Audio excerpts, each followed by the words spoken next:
The 5 tribal nations of Utah each have unique cultures that are tied to the environments in which they lived and the different events that shaped tribal histories. This digital story focuses on Navajo weaving, Paiute basketry, Goshute botany, Ute buckskin tanning, and Shoshone beadwork to explore the cultures of Utah's Indians. The clothes you are wearing right now are made of tiny threads woven or knitted together. If you look very closely, you may be able to see the tiny threads. Your clothes were woven together by a machine, but the Navajos in southern Utah weave beautiful blankets and rugs by hand. The Navajos say that Spider Woman taught them how to weave long ago. Ever since that time, Navajo mothers and grandmothers have taught their daughters and granddaughters the art of weaving. Navajo weavers use a large standing loom that they work with the wool thread. The Navajos make yarn from wool of sheep that they raise. The Spanish brought sheep to the Americas, and the Navajos started to herd the sheep and were very successful. Think of all the useful things in your kitchen. How many of them are made of plastic?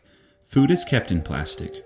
Water is held in plastic. Even strainers and serving spoons can be made of plastic. When the southwestern Paiutes traveled through southwestern Utah, they did not have plastic.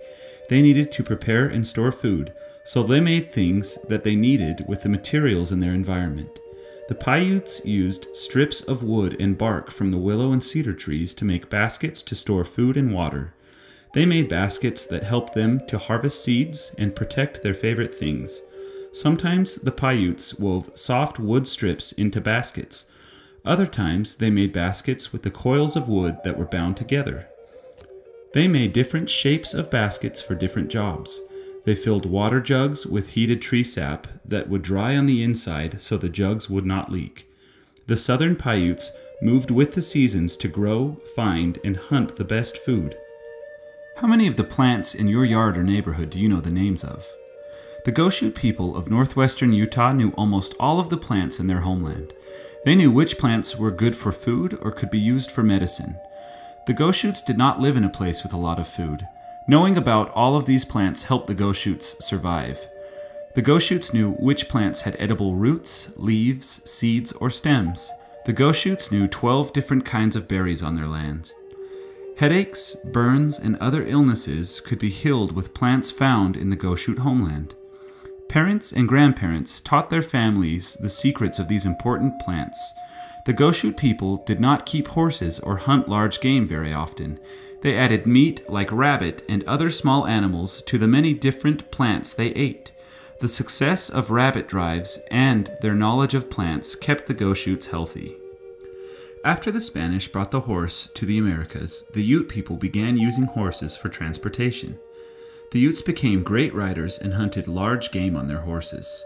Ute men went on buffalo, elk, and deer hunts and came back to camp with food for months.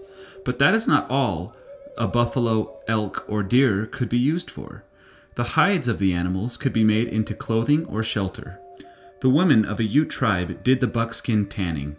Today, a Ute woman teaches her daughter or granddaughter to help, and when that girl grows up, she can teach her own family.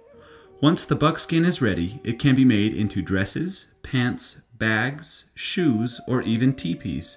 Though most modern Ute people are much more likely to be seen walking around town in jeans and a t-shirt, they might have a pair of buckskin pants and a ribbon shirt in their closets for special occasions. The Northwestern Band of Shoshone lived in the northwestern corner of Utah. Trappers and traders often visited the area.